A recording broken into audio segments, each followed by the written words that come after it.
Hello, and welcome to our video audio podcast, Couched in Color.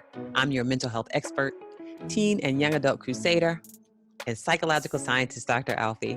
This podcast reflects my life's work, helping our young people and young at heart identify mental health challenges, disrupt negative patterns, and discover the best versions of themselves. I'm so happy that you've joined us. For over 20 years, I want you to know that I've had my finger on the pulse of BIPOC teen mental health. I recognize that historically and currently, with these dual pandemics of COVID and racial injustice raging, our young people are suffering, sometimes they're struggling, and always the care that they need is quite scarce.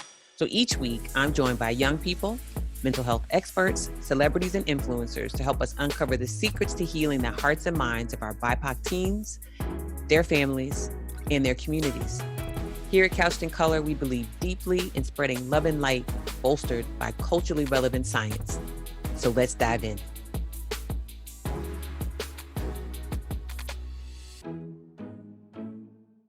Ladies and gentlemen, it is my honor and pleasure to welcome my guest for today, Mr. Landon Moss. Yay! Hey. So Landon, would you do me a favor? And, a lot of, so many of the people who are going to watch this already know who you are, but for everybody else who lives under a rock, can you please introduce yourself and tell us a little bit about who you are? Absolutely. I'm Landon Moss. I am a influencer slash actor slash director slash screenwriter. I like to create, and that's really where my heart is. I started on Vine a long time ago, and then had that thing blew up, and then I kind of was like one of the original influencers even before the term influencer was a thing, because they were like, what do you guys technically called? And we were like, content creators, Right? like influencers, and kind of just happened. So I've been doing that for a little bit, and then end up getting my degree in directing and screenwriting, and now I'm just a full-time filmmaker, and I'm still an influencer as well. That's awesome. So I want to start. Wait, let's go back to Vine. Tell me, is there one thing okay, so let me just, Landon, forgive the old people, but let me just full disclosure.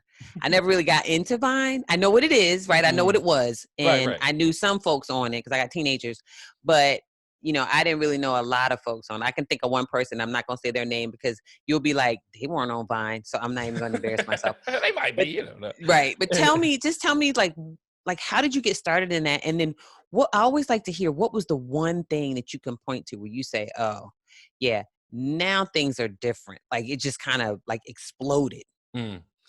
So I was in high school. I was playing football. I was like a 3-sport athlete: football, basketball, and track. And I had actually just committed to play football, and so I wasn't going to run track this year. So that was new to me, to have time after school, like not to do anything. So I would go home and just be sitting there like, what am I doing right now? Like I don't know what to do with my life right now.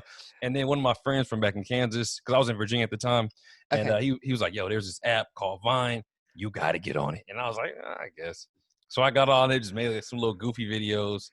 And I was like, oh, this is actually hella fun. And so I kept making, I just kept making these little videos, and then people would like share them and stuff on Twitter. So back in the day, it was so hard to share. Like, the shareability of stuff now is so much easier. Back then, you had to like get the link from Vine and then upload it to Twitter. Ew. So you had to actually like, oh, I really like this so much, I'm going to take this from one app and put it on another. Oh my God. So I was doing that, and then I had one that kind of blew up, and it was just like, who the hell is I was like, basically like my girlfriend saw someone texting me. It was like, who the hell is grandma? Right. And then that one kind of took off. And then this dude named Eric Dunn, he was like number 2 at the time. I always tell people he's the reason why I'm in the position I'm in now. Oh. He was like number 2, and he had this little contest, and it was like, yo, whoever makes like the funniest rap, I'll shout you out. And so I was like, you know what, I be rapping sometimes. So I went ahead and did my little thing, and he shouted me out. And then I was like fanboy. I was like, oh, yo, Eric Dunn just shouted me out. Like, going crazy. And after that, it kind of just like a steady uphill climb. Wow. Like the biggest Vine people know me. They're like, oh, that's when I blew you up. And I'm like, no, I actually had 1 million followers when I made that video. Like I didn't really have, besides that moment, it was kind of just like a steady climb. Got it. Well, Yeah. what made you stick with it? Because look, let me tell you, that content creation, that ain't nothing nice. That's a lot of work. It So I'm is. like wondering, like, if you were a high school student then and like going into college or, transitioning out of high school to the next step in your life, which included college, how did you have time to do that? Like, look, and just for full disclosure, for like Gen X people, old people like me, we're like, when do y'all have time? So I'm just curious, like, when do you have time to do all this stuff? Oh, it's kind of just on the fly. Okay. Like I'm a very like impulsive person with things. Sometimes it's not the best thing, but like I act on my impulses. Now I'm starting to think about them. But so at the time I'll be like, it'd be funny if I did this. Like Got it. I'm gonna do this. So I just start recording it instantly, right there, boom, upload it. Got it. But so that's really what people liked me for, is because there was like this unfiltered, just Yes. comedy. Now Yes. I like to think about my stuff before I post it. Yeah. But when I went to college, I was playing football. Okay. And so when you're a college athlete, like people are like, oh, you're a student athlete. No, you're an athlete that happens to be in school too. That Like part. it's so, I mean, it's your whole schedule, everything you do is centered around football. Yes. And so I was doing that and I just kind of took a break from it. And I don't remember the exact quote, but it's like if you step away from something and you miss it, or something like that. I forgot the exact quote, but basically I wasn't making videos and I was like, I want to do this again. So then I started doing that, and then I started making some money off of it, which low-key might have been an NCAA violation. But that's funny. We're not gonna talk about that, right? We leave that alone. But I was making money from it, and I'm like, this could be something. And luckily I got my manager. His name's Edgar Cutno. I mean, luckily I had a great person in my corner who a lot of times make me think about the things, like not just the current and the present, but like the future. Yes. And he would just ask me questions like, yo, what do you want to do? Like, is this what you want to do? And sometimes I don't think he realized, like, he was making me think like, yo, is football what I want to do? Yes. And it wasn't. Yes. And so I ended up making these videos so much that I got like a good following. And I'm like, I think I'm gonna drop out of school and go to LA. So after my freshman year, and I had a full scholarship, by the way. After my freshman year, I dropped out of school and then moved to LA. I was in LA for like 2 months, and I finally called my mom, and I was like, "Hey, Mom, I dropped out of school because she was in Africa doing a humanitarian mission." Wow. And, so, and I think there's always this thing like a mother's intuition, because she was like, I kind of knew something was up. I was like. All the way from Africa. Right. That's the black mamas, their eyes in the back of their head. Mm-hmm. So do. Wow, that's amazing. And so you left, you went to LA, and then you like found yourself continuing to do content creation. Right. So this makes me think of like one of the most important things to me is when you find yourself in that position, what do you like emotionally? What is that like? Is that hard? Right? Because I'm assuming you were by yourself. You were moving into this new field. I don't necessarily know that you knew anybody when you got to LA. What's that like? You were young. If you were just like freshman. I was 19. Ooh, Lord. So how? Yeah. I'm sorry to interrupt you. No, go ahead. The thing was, everybody on Vine was moving to LA. Got it. And so it was like, I feel like I was moving with the community. Got it. Which I didn't. Looking back, I didn't realize the importance of that, because that made me feel so welcomed, and like, I'm not alone in this, because I know that there's other people that have, because all of us, now it's like people, I want to be an influencer. Back then it was like, we're just making random stuff, and like, we just some random kids that was in our basement, or, you know what I mean? It just so happened. So we kind of had that connection. But I forgot the question, actually. What'd you ask? No, that was a good question. You found community, so that made it easier to make the transition. So it wasn't, you know what I mean? Like, I was thinking you got out to LA, you're by yourself. It had to be lonely. I'm just thinking about like when I was 19, I was an undergrad at Howard, and it was a huge transition. Just like, I don't know. I think I just was not ready to be away from home. And if I had to go back, hindsight is always 20/20. I would one of those kids who would have benefited from a gap year, because I just needed to like get my mind right on the transition. So that's really what I was thinking. It's like, if you're that young, I mean, you're not a baby. You old enough to take care of yourself. But if you're that young and you go out somewhere and you're alone, that's got to be heavy. But from what you're saying, you had community. So it wasn't that. Yeah. So it was a little different.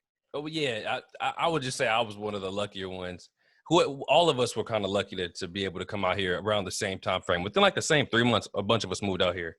Okay. Well, that's cool. So then you had community. So Right. now we're going to fast forward to the present, and like you have this huge social media following, like Vine. When did Vine end? 2 years, 3? I think it might have been like, maybe like 2017, Okay, yeah. 2017, So like, 2018, about 2 or 3 years okay. ago.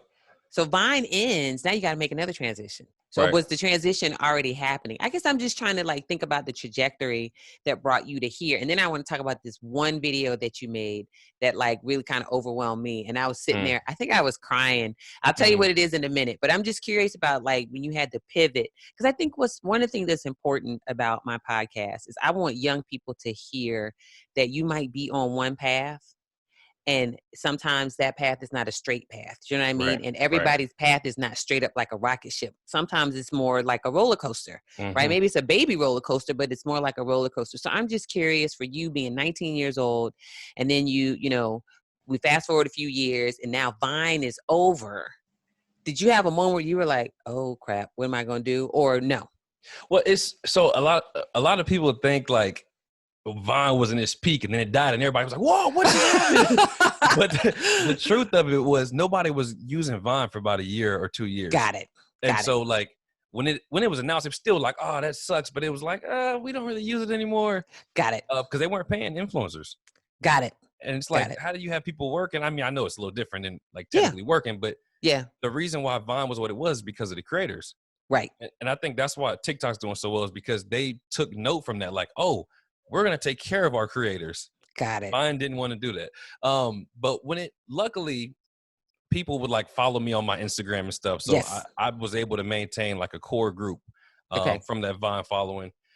And it kind of just kept going. I was getting like so like I said, Edgar, a mastermind. And he was like, when we started off, it would be these agencies and they wouldn't be offering like the money some others would be. But he's like, the most important thing for us is relationships. Like, and he's like, the money thing, that's cool, but we will never spoil a good relationship with good people.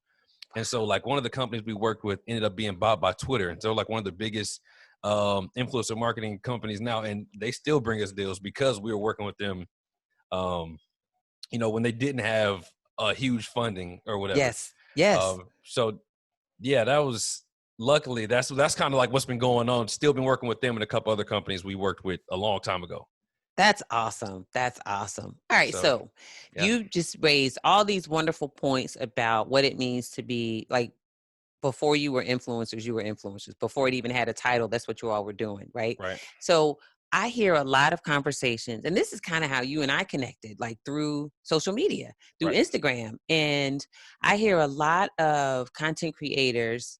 I just like, even for me, just to take a step back, when I think about the sheer volume of effort that it takes for me, right? Because I won't record without like full makeup on. Like it didn't have to be like the whole pancake face, but I'm not just going to turn on the thing, you know, and be like, hey y'all, it's Dr. Alfie. I ain't doing that, right? And so I got to get myself together to go record, you know what I mean? Now, once I get it all on, and look, here's the other little secret.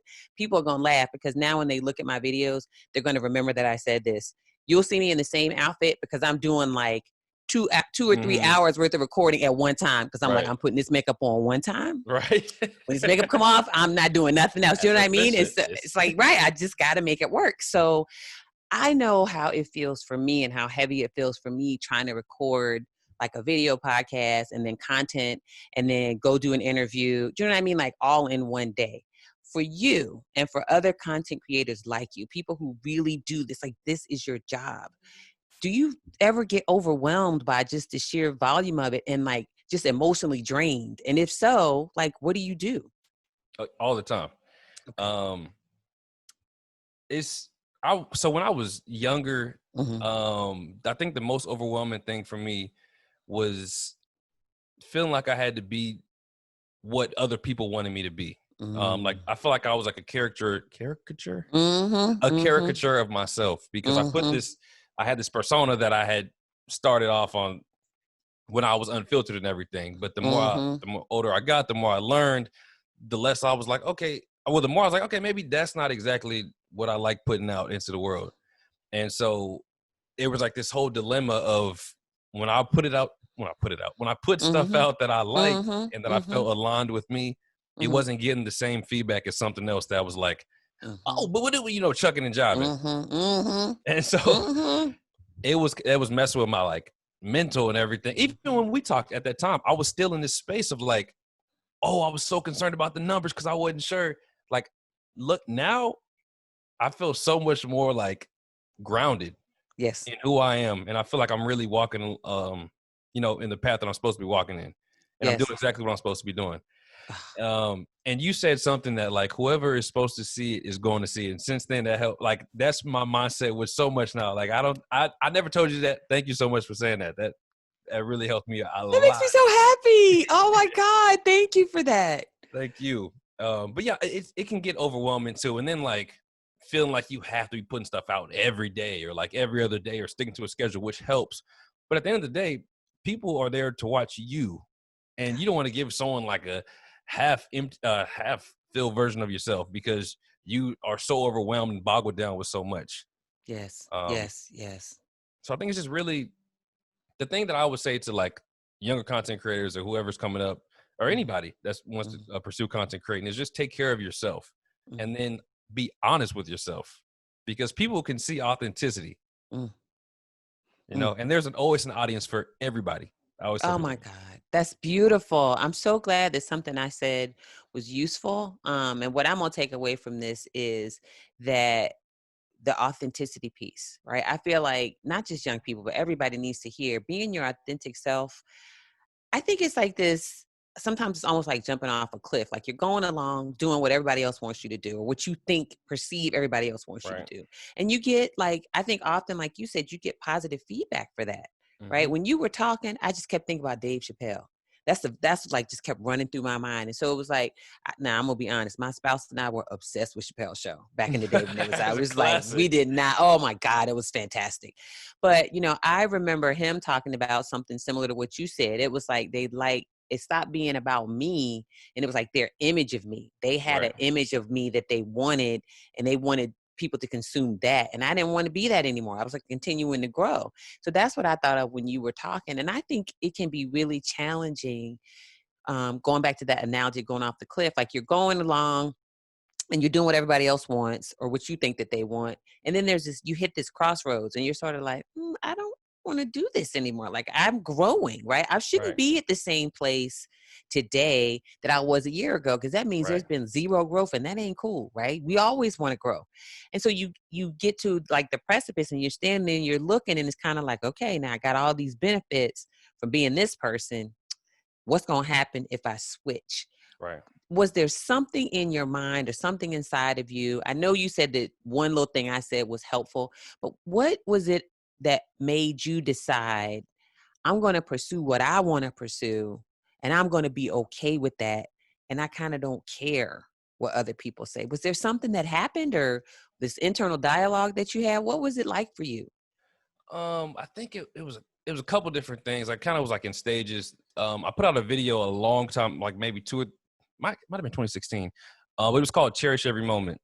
And that was the first thing I've ever put out that wasn't like comedy. And it was Okay. basically this like tragedy. And it was talking about like never taking your loved ones for granted because at any moment they could be gone. And so it's like, it's a deep video, but it blew up. Like it has like 50 million views on it.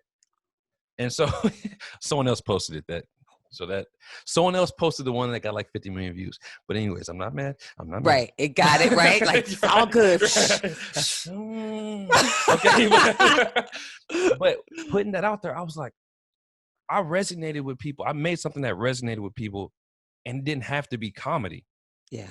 And I'm like, that's what I want people to think. And like, I want people to reevaluate themselves in their lives with the content I'm putting out. And I can do that by making them laugh, or I can do that by another way. And I was like, oh, okay. So that was kind of the first time that I like really stepped back and realized. And then I got again all overwhelmed with the numbers and stuff. And I think it was really, it's probably after George Floyd died when I was really like, it don't matter what I put out. At the end of the day, I'm a Black man. And I'm like, I'm concerned about making all these people laugh. And I'm like afraid to post about everything going on. like that didn't make sense to me. I'm like, why am I so concerned about what other people think that I won't even post something about a black man being killed? Mm, mm, And then after that, that was when it, like, I'm about to post what I want to post, because this right, is, at the end of the day, I'm a black man, right. Ooh, and I shouldn't have to worry about posting about another black man. yes. And that's a theme because earlier today when I was having a conversation, it was sort of the same thing. It was a sister, and she was saying, why is it that as Black people, we have to spend so much time going through life making other people comfortable Right. around us, right? Like we can't express ourselves fully because you either gonna be the angry Black man or the angry Black woman, or Mm-hmm. like, why are you always upset about that? Or, you know what I mean? Like, don't you think you need to chill a little bit and Right. take the tone out of your voice? And so you carry all of that with you, and that mess is heavy. And so I love the idea that you're sharing about, I just decided I had to put it down. You know what I mean? Like I'm a Black man. George Floyd was a Black man. Ahmaud Arbery was a Black man, right? For me, Breonna Taylor's a sister. Like, just there's so much. And then like Jacob Blake. So it was just like Right. one thing after another So after another. much. And it's kind of like, good God, like nobody should be asked to sort of Right. take this lying down, which brings me to that video. And the video that you made, you know what I'm talking about. The video that you Yes. made, like I get a little teary-eyed just thinking about it, because I guess I wonder a couple things. Feel free to not answer any of my questions. But one of the things I wonder about, and we'll talk about the video a little bit, I hope, is what it's like to be, or how authentic. I know the feelings were authentic, but how authentic is it to be in a space for you where you're the only Black person? Is that a regular experience for you? It yes. Okay.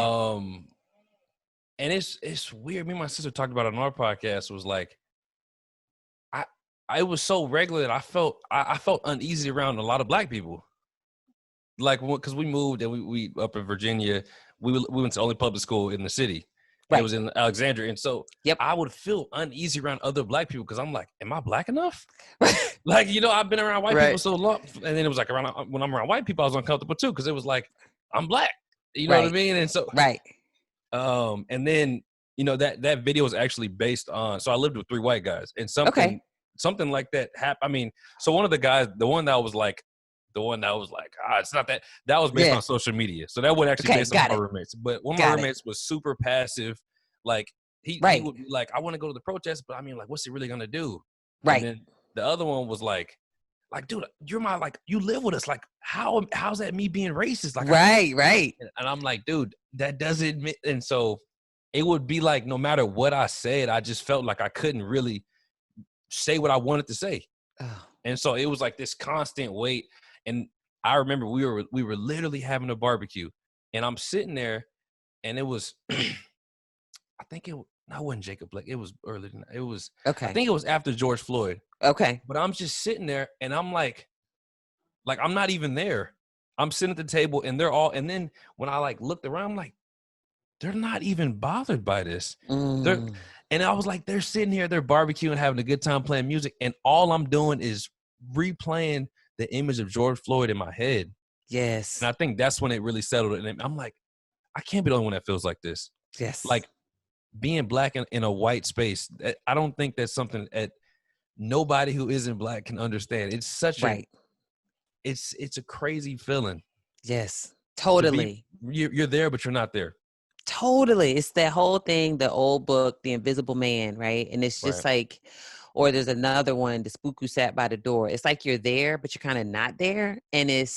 But if you say something, that's the dilemma, right? Especially, and I Right. think especially for young people, because when you're really young, all you want to do is fit in, right? Right. But you can't fit in if you're the only one, like everybody else is at the party or the barbecue chilling, and you the only one kind of sitting there twiddling your thumbs like, wait a minute, I'm really upset. I'm about to burst into tears. Like, I Right. don't know how much more of this I can take. Like, it's person after person after person. And then, like I was saying, I said a couple times, like, I had this opportunity to be on CNN. And one of the things I said when I was on there, I was like, look, this ain't about George Floyd today. It is, but it's also about all these other Mm-hmm. stories that people have. It's also about, not just people we see on TV. It's in our own families, the stories Right. that we have. My family's from the Deep South. So I heard and my parents are civil rights generation. I heard all them stories, right? About you got to cross the street, you don't look certain people in the eye, all that kind of stuff. So you're carrying all of that with you in the moment, and the privilege that, and I'm not blaming people, but the privilege that comes with not having to think about stuff like that. Right. I think when you say, if you're not a Black person having existed in a white space, it's really hard for you to understand what that's like. And it's really honestly not the same as being a white person in an all Black space, because I think there's always this fail safe where, as soon as, like, I went to Howard, as soon as I leave campus, if it's a white person, I'm surrounded by white folks, especially now because DC has like really changed. But as a Black person, not that you would want to, you can't ever really get away from it. Like, you're always Black everywhere you go. And that's a good thing because that's important to us, but it's heavy because you know how people respond to that. Right. So when you made that video, I think you really answered my question. I was thinking, well, how much of that is like close to reality, like close to your lived experience? And what you're saying is quite a bit of it's close to your lived experience. So I'm just curious, what was it like to film that? With your with the white guys and stuff. How was that? Well, before we even started filming, we sat down and we had conversations like 2 days in a row. We would literally sit down and just talk about everything. And then I asked every white person in the room, I'm like, why do you think it took you so long to realize? Like, you went there. Ooh. Oh yeah, because I'm like, we got to have these conversations. And so we had these conversations, and I mean, everybody was. I mean, there was an anti-racist group that we started. Well, a couple other guys started and everything, that they meet like bi-weekly, or not bi-weekly, bi-monthly. Wow. And so, I mean, it's everybody. I mean, just the change that I've seen in everybody just from being on that set was great. But when we were filming it, I would do that same scene, but I was just mad. Yeah. And then I was just like, all right, man, let's move on. Cause I was getting frustrated. And then, my friend Nick, who's like my right-hand man when it comes to filming. Yes. He was like, we got to do one more. And I was like, all right, bro. And so I missed me with all that. Right. Because I was directing it too. And so I'm like, we got to move on just so we don't want to be in too late. And so I'm like, all right. So I get to going. And then, I don't know. It was so, like, in all my time of acting, I've never really, like, people will say stuff like, I gave myself over to the role. Right. And I'm like, okay. Whatever. Right. Yeah, all right. Right. I literally, because there was one part when I was like gritting my teeth. And I was like, damn. I was looking back like, I remember like my mouth just started clenching. And I was just like, what the hell going on? Yes. I think it was really just like allowing myself to really express it. Like what I feel, what I genuinely feel. And so it was powerful. And I'm one of those people where like I try to limit how much I'm on social media because you go down the rabbit hole quickly and easily. And that night that I saw the video, so for people who don't know, Landon has a video. It's still on your Instagram page, right? Right. Yeah, we'll put it in the show notes. What is it? It's called The Black Friend. The Black Friend. And you have to watch it because it is so true to what many of our experiences, those of us who come, we have multiracial groups that we hang out in. And Landon's video is just really about, he's a Black man. He's got 3 white friends. And like, you just got to watch it. Like, y'all are roommates, right? In the video. Right. Yeah. So you just have to watch it. So I want you to go see The Black Friend. Like, you got to pay attention to it. And it's funny, Landon, because the last interview that I did today, the name of the book was called The Black Kids. And the book is about a Black girl who's in a pretty much all white environment and how she navigates that. So there's like a theme, like serendipity. So this is like really important. And I'm so excited to be able to have this conversation with you because what you showed in the video was how I grew up. Right. So I had a multiracial group of friends, but most of the kids I hung out with, I'm gonna be honest, were white.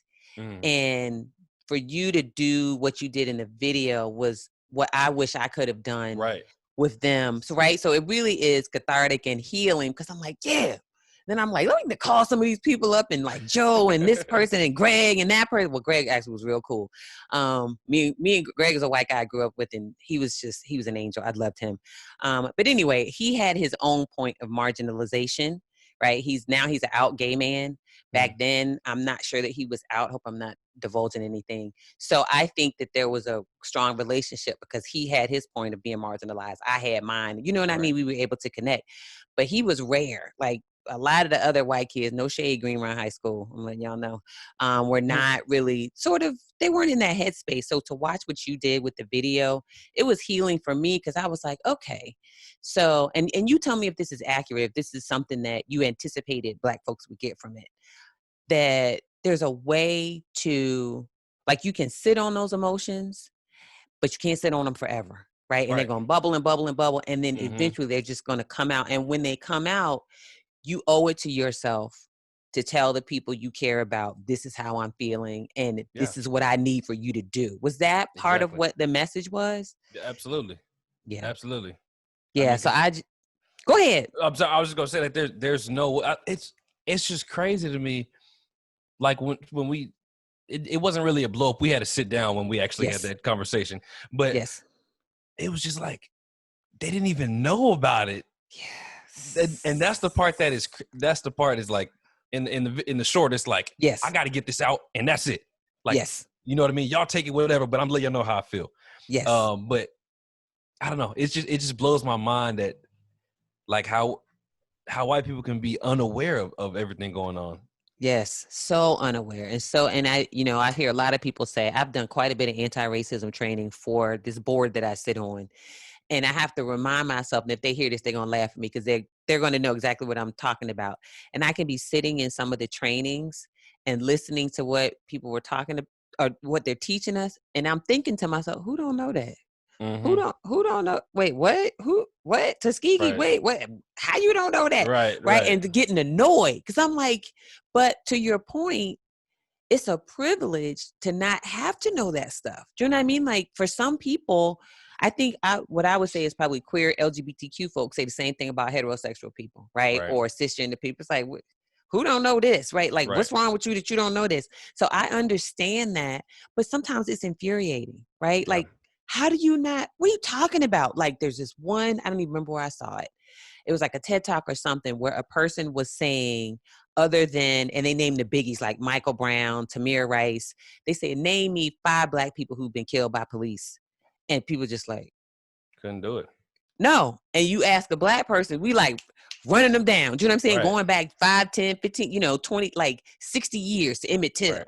And you got people out here who are clueless. So I just am so appreciative that you took the time to put that together. And I guess what I would wonder is, what has been some of the response that you've gotten from white folks and Black people and other people of color after seeing the video? Because I know people, after seeing the short, because I know people gave you some feedback and comments. I think community is so big, and I think the biggest thing for me was seeing how many people. I'm sorry, do you hear that in the back? That No. Beeping. Okay, No. But I think the biggest thing for me was just hearing how many people resonated with it. Black people, like they were like, "This is exactly how I feel," and I think just being able to like, okay, I'm not alone in feeling like this. Like there are other people out there that feel like this, not just me, but the other people as well. And then just seeing white people like, oh, like if you need to watch this, like I need all about like and then someone messaged me and was talking about they share this with their family and stuff, and then they all promise to do better, like these white people, and I'm like, okay, yeah, got a good response. That's cool. Yay! Oh, I'm so glad because it sounds like that was part of the goal, right? Is to like put it out there. One for your side, on the side of Black people, like I'm feeling this, right? For you as a Black man, I am feeling this, and we're not going to ignore my emotions and we're not going to ignore my pain, which is so critical because we got to talk about Black men. We got to talk about Black men and these emotions and mental health. But on the other side, for white people, it's like, you don't have to be paralyzed by, because sometimes I think our white brothers and sisters get stuck. Yeah. Like, I don't know what to do. I can't do anything. You know what I'm saying? Or like each person was really representing a really critical side of often white people's response. It's either don't say anything. If you don't talk about it, it goes away. Or I can't do anything, or I'm not racist because we're friends. Do you know what I mean? And so I know that was deliberate, and I really appreciate that. And like you said, you had white people who said, I shared it with my family, and I know that I'm sure it was helpful, which was the goal. But I think one other thing that I wonder is, when in the space of all of this, your mental health as a Black man and Black men's mental health in general during this time, what kind of thoughts do you have about how all of this has impacted you? And only divulge as much as you feel comfortable about your own, but just for brothers, what is this like for y'all? I think it's over, like I keep saying overwhelming, but that's exactly how it feels. Like it feels overwhelming. Luckily I've been going to therapy though, so I've been able to like unload a lot of these feelings and everything, and listen to Charlemagne the God, and I love Charlemagne. Char's like, my dude. I love Char. Charlemagne. Char is my dude. Amazing human being, especially his evolution.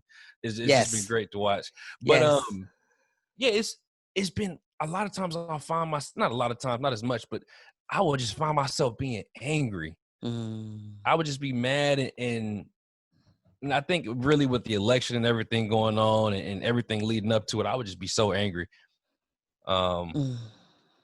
And I know I'm not alone in feeling like that. I know a lot of people felt like that. Yeah. But yeah, it just made me mad. But it also made me, and this is kind of a little different, but I would also want to learn more about other marginalized groups. Oh. Because I think about, like, I saw this one thing that was like, Black men are the white people of Black people. and so basically it was just saying, like, we're like, within Black people, we're like the privileged ones. Yes. And I found myself I'm getting offensive and stuff. Right. Back, and I'm like, you know what? Yeah, no, that's right. Because I mean, even if you talked about someone being able to name like Black men, Black people had been killed. A lot of times people would name Black men and don't know no women to name. Exactly. Yep. Exactly. And that's the thing. Like, so that made me I think that really helped me too with my rage is like learning more about the other side. You know what I mean? Like, yeah, like this isn't like is it intersectional? Yes. Like yes. our fights You got are it. intersectional. Yes. So and then even with like LGBTQ, is it IA now? Yep. Okay. It's all of it. Yep. Right. So just learning more about that. I don't know. It just made me more grounded. And like I didn't feel as angry, just realizing I'm not the only one fighting. Yeah. Like there's so many of us. Yeah. I love that idea of empathy for other people allowed you to like reduce, some of your rage and reduce some of your anger. And I do think that that's true. It's like if you can see that you're not alone in your struggle and not alone in your pain, that really can help you process. So the other thing that you said, that's why I was like cheering. I was like, oh, this brother said he goes to therapy. I'm just so excited to hear that because I think about my brother who's Gen X. He's a year younger than me, 18 months. And like my spouse who's 2 years younger than me. We're all Gen X. And my dad is a baby boomer. Actually, my dad's a little older he's like what they call veterans. He's a little older than baby boomers. Them brothers won't do no therapy, right? That's just like, that's not a thing. And so to watch young brothers embrace it and be okay with it. Like the only person I can really say, Shar is Gen X, but he's much younger. He's like right on the cusp. We figured that out when I had him on the podcast. I was like, oh, good. I'm not like way older than you of Gen X. So I'm good. I'm still hip.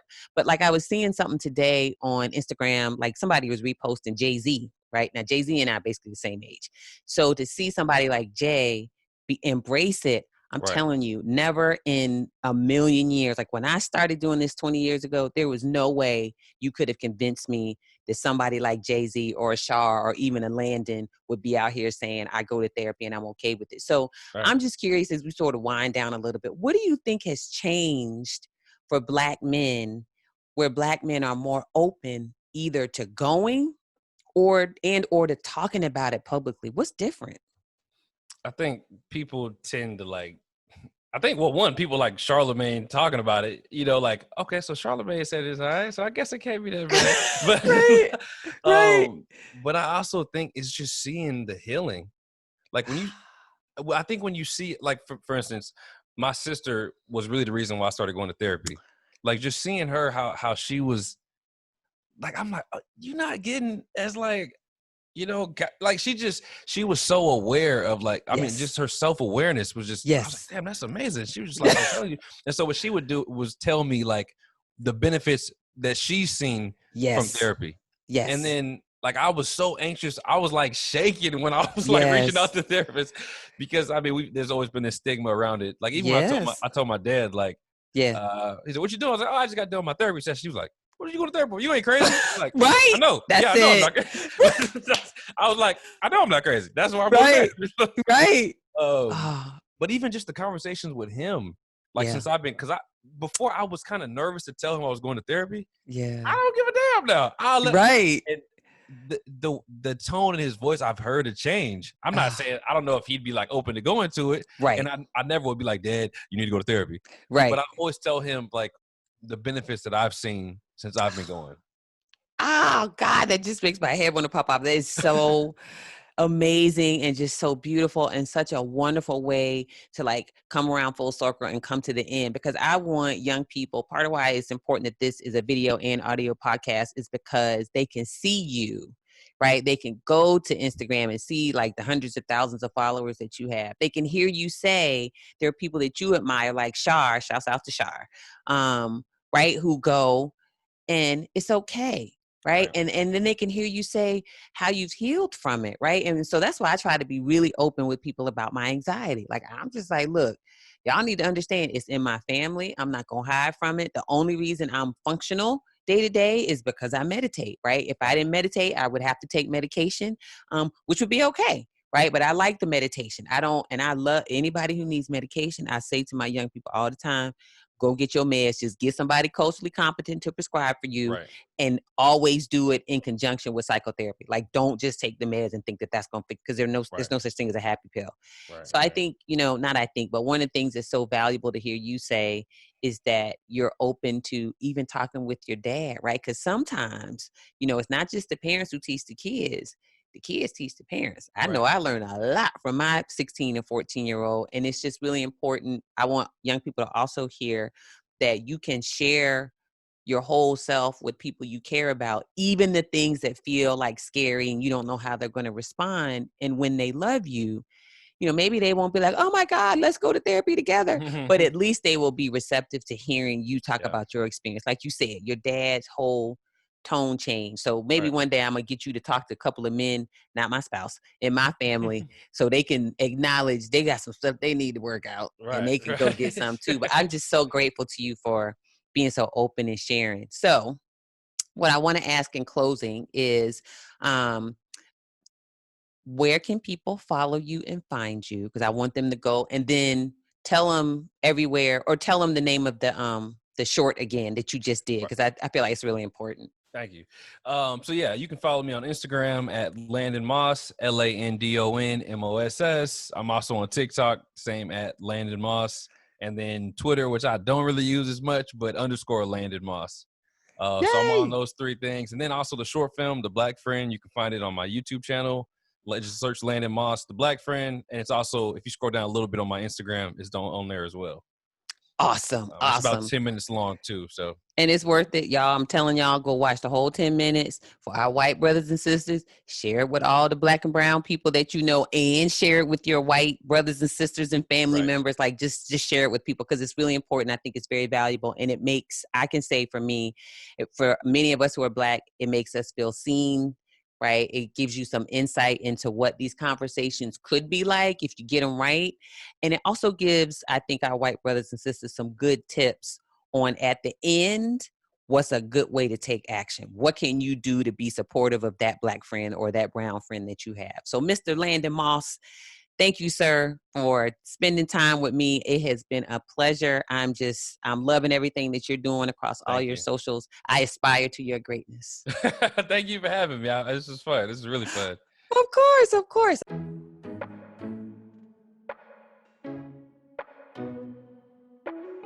So there you have it. That's a wrap for another episode of Couched in Color. We want you to know that we deeply value you, all of our viewers and our listeners, and everyone out there working to support optimal mental health, both for themselves and for our young people. And one of the best ways you can help our movement is by leaving us a 5-star review on our YouTube channel and everywhere you enjoy your audio podcasts, and by sharing our podcast with a friend. Please also tag us while you're out there listening and watching. Finally, head on over to dralfie.com for more information about me, www.acomaproject.org for information about my nonprofit. And those are the places you can go to learn more about how you can help. So I'll see you next week. And until then, I'm going to say what I always say, which is that I'm wishing you lots of love, lots of light, and that I'm hoping it is always, always informed by good, culturally relevant science. Take care.